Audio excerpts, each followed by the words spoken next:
Assalamualaikum teman-teman, bertemu lagi dengan Bapak Jajang dalam pembelajaran Bahasa Indonesia. Teman-teman pasti sering menyaksikan suatu tayangan berita tentang suatu kejadian yang terjadi di lingkungan teman-teman, baik itu dari media televisi maupun dari media cetak yang teman-teman baca.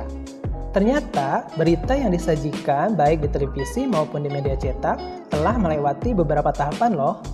Nah, apa saja sih tahapan-tahapannya? Sehingga suatu berita siap untuk dipublikasikan. Nah, itu akan kita bahas hari ini.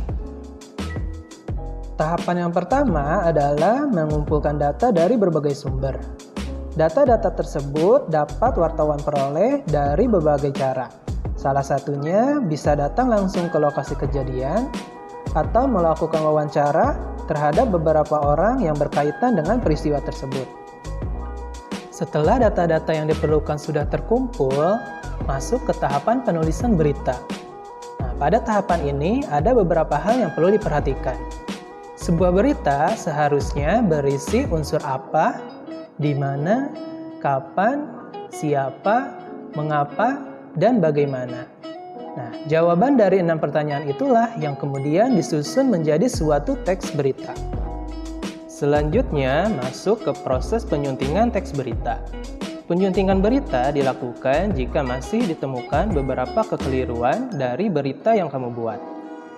Meliputi kebenaran isi berita yang harus ditunjang oleh keakuratan fakta-faktanya.